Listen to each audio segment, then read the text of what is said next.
Today I'm going to take you through making your own misos, as well as variations on these with non-traditional flavours and ingredients. Misos are umami-rich fermented pastes based on koji, protein and salt. Fermented bean pastes have been used for over 2,000 years in Asian cuisine, typically based on a protein-rich main ingredient such as soybeans. Those are mixed with salt to prevent harmful bacteria from growing during the fermentation, and koji, which is the enzymatic engine of change within the miso. It's that koji that's going to break down proteins in the beans and turn them into umami-rich amino acids, and we'll talk more about koji in a second. So in this video we'll look at the principles of how to make traditional misos, but then also how you can take those and make variations, perhaps using local ingredients or particular flavours you want to create or work with. I'll call these variations using non-traditional ingredients amino pastes. That's the sort of language that people specialising in this work tend to use, and it's a nice way of respecting the tradition but allowing us to talk about some modern interpretations.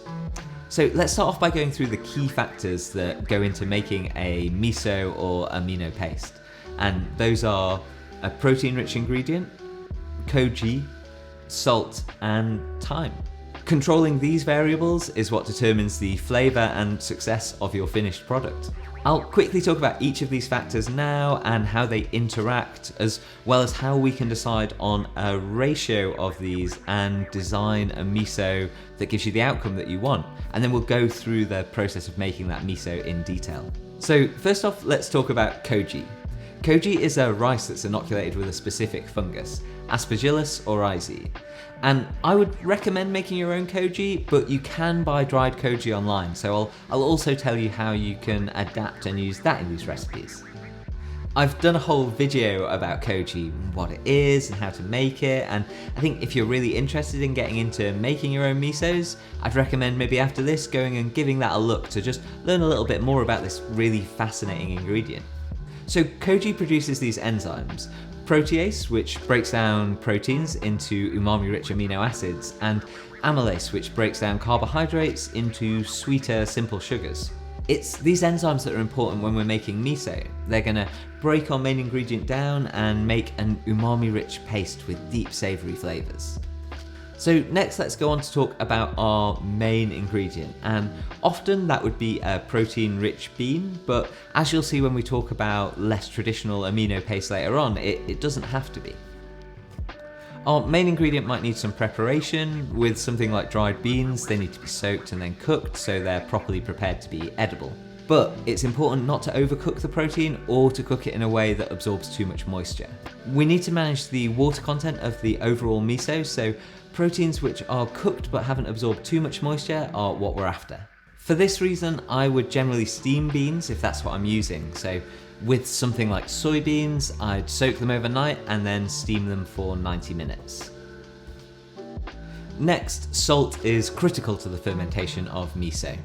I'll use a minimum of 4% salt and up to a maximum of about 12%. So with 4% I know that I'm safe and I'm going to get good results, and I'll go up to 12% if needs be, but generally not higher for the sort of misos I'm making and the kind of flavours that I prefer.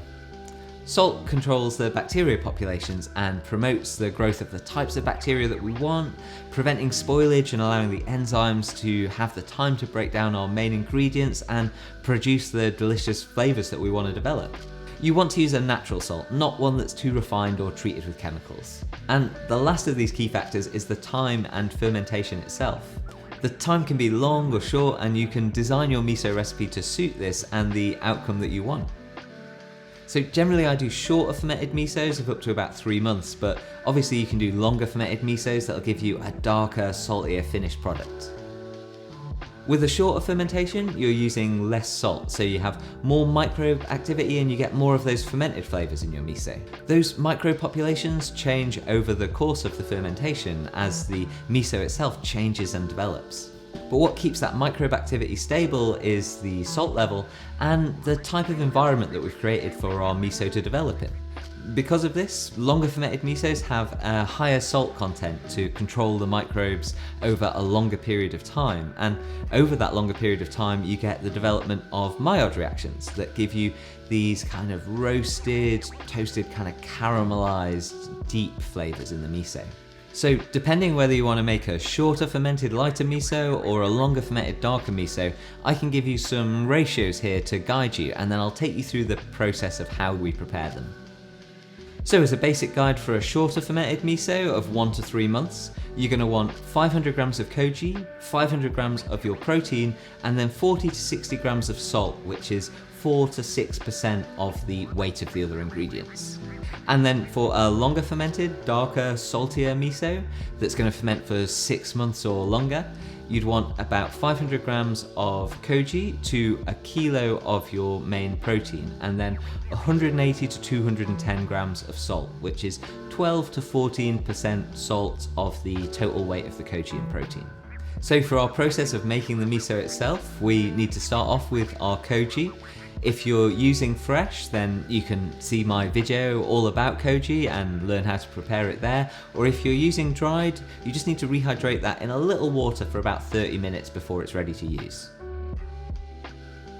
Then we need to choose and prepare our protein. So that might be something more traditional like soybeans, in which case you would soak them and steam them.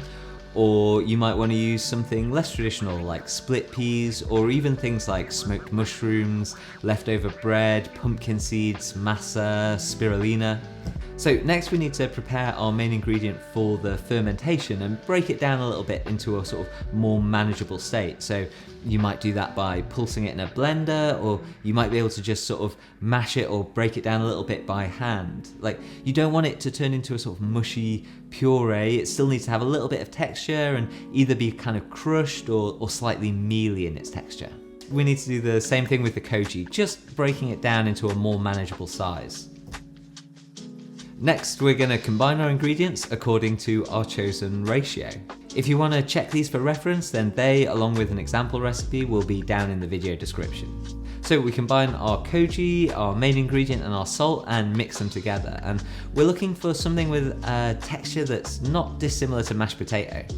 If the mix is a little bit dry at all, then you can make a 4% salt brine and add a little of that to it. So just add 4 grams of salt to 100 ml of water, mix it together to dissolve, and then add that bit by bit into your mix until you get the right texture.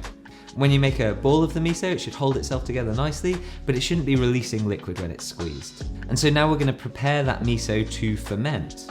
I like using these large wide mouth glass jars for fermenting my misos in, but you could use more traditional stoneware fermentation crocks or other large jars, or even just vacuum bags to ferment your misos in. I like using vacuum bags if I'm testing out very small amounts of different misos or doing small variations across a range, because you can put a small amount of the miso into a vacuum bag and ferment it successfully in a way that you couldn't with such a small amount in a glass jar. So of course, first off, you need to make sure that your jar or fermentation vessel is clean, and then we're going to form balls out of our miso mix. And then one by one we place them into the jar, pressing them down to make sure we exclude any air and we don't end up with any air pockets in the mix. You don't want to fill the jars really any more than 2/3 full, because you need a good amount of headspace to put a decent amount of weight on top of the miso. Then finally we need to weigh the miso down, so you could do that using specific fermentation weights, or you could do what I'm doing here with a Ziploc bag filled with salt. You want about the same weight on top of the miso as the weight of the miso itself. I've even used things like vacuum bags filled with marbles or water to weigh it down. The main thing is that you have a consistent weight similar to the weight of the miso. And then finally we cover our jar over with a clean cloth, and then we're going to leave it to ferment.